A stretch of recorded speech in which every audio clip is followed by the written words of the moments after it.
네, 주안에 만나 9월 28일 화요일 묵상을 함께 나누도록 하겠습니다. 오늘 말씀은 출애굽기 22장 1절에서 15절 말씀으로요. 이웃의 재산을 존중하라 라고 하는 제목으로 함께 묵상을 나누도록 하겠습니다. 우리가 살면서 죄책감을 없애고 또한 내 이익을 위해서 벌이는 자기의 죄를 정당화하기 위해서 도덕이라고 하는 개념을 흐리게 만드는 모습들을 종종 보게 됩니다. 그것은 이제 사회 가치를 뒤집으면서 그런 개념들을 만들어내곤 하는데요. 우리가 잘 아는 사회주의자들의 문화혁명이나 6.8혁명 같은 경우들을 보면 일반적으로 가지고 있는 보편적인 가치들을 무시하고 뒤집으면서 목적을 위한 수단의 정당화를 외칩니다.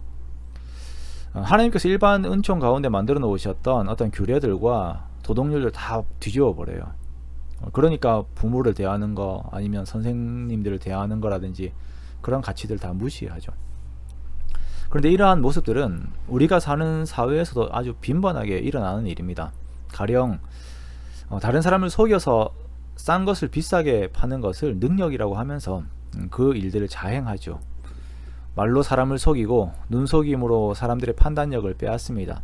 그렇게 선한 사람들의 마음을 이용하여 자기의 이익을 추구하는 그런 사람들이 있는 것입니다.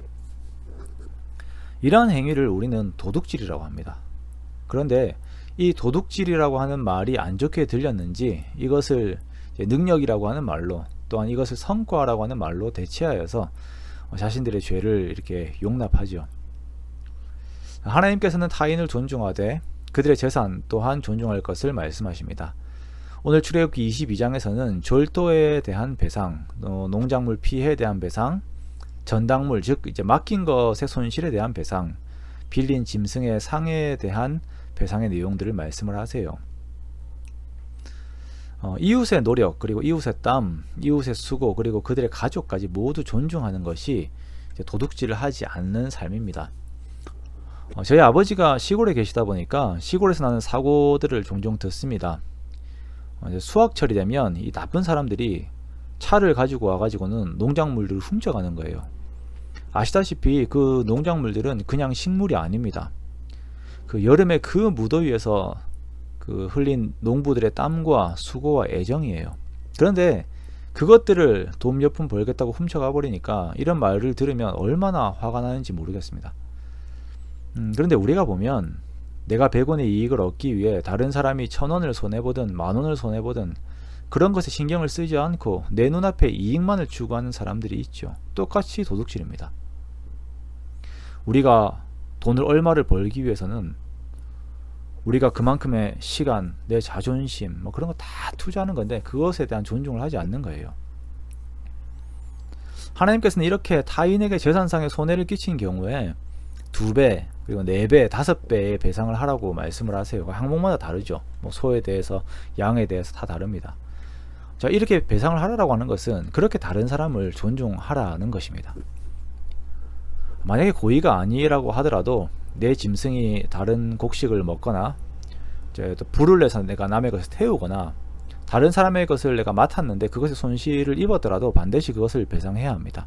그런데 우리는 내 것을 지킬 줄은 아는데 다른 사람의 것을 존중할 줄은 몰라요. 이것은 꼭 나의 재물뿐만 아니라 시간도 그렇고 감정도 그렇고 육체적인 노동의 것들도 그렇습니다. 나의 것이 소중하다면 다른 사람의 것도 소중한 거예요. 그러므로 우리는 도둑질을 하지 않아야 함을 언급하기 전에 다른 사람을 존중하는 것에 대해서 더욱 많은 에너지를 쓰면서 함께 살아가는 삶을 만들어야 합니다. 그러기에 우리가 날마다 예수님께 붙들린 바 되어서 예수님의 생각과 마음을 따라야 해요. 그렇게 성령님께서 주시는 마음을 따라야 합니다. 일평생 도둑으로 살다가 예수님을 만나 변화된 사람이 있습니다. 우리가 잘 아는 삭개오죠. 예수님께서 삭개오에게 찾아가시자 이 사람이 변화가 되었는데요. 자기가 도둑이라고 이제 고백을 합니다. 직접적으로 그렇게 말하지는 않지만 이렇게 이야기해요. 만일 누구의 것을 속여 빼앗은 일이 있으면 내 갑절이나 갚겠나이다 라고 예수님께 말씀을 드리죠. 세리장으로서 이전까지는 그의 방식이 이제 능력이었는데 예수님을 만나니까 영적인 시각이 바뀌었어요. 아, 내가 도둑이었구나. 내가 다른 사람을 속이고 이용해서 내 이익을 챙기는 것이 인생의 방식이며 가치라고 생각을 했었는데, 다른 사람을 사랑하고 그와 그들의 가족을 존중하는 것이 참된 가치구나 라는 것을 알게 된 것입니다. 언제요? 예수님을 만났을 때요. 예수님을 만났을 때 예수 그리스도 안에서 참된 하나님 나라의 가치를, 그가 그 의인답게 정말 참된 하나님 앞에서의 그 가치들을 다시 한번 찾게 된 것입니다.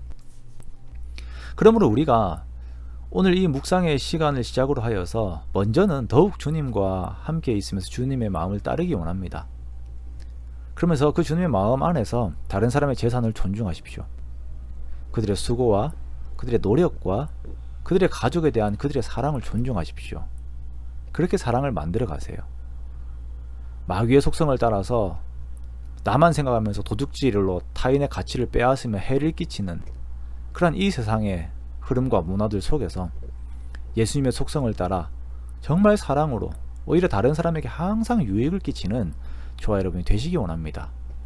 그렇게 하나님의 백성됨을 드러내 보이는 저와 여러분의 복된 삶이 되시기를 주님의 이름으로 축원합니다.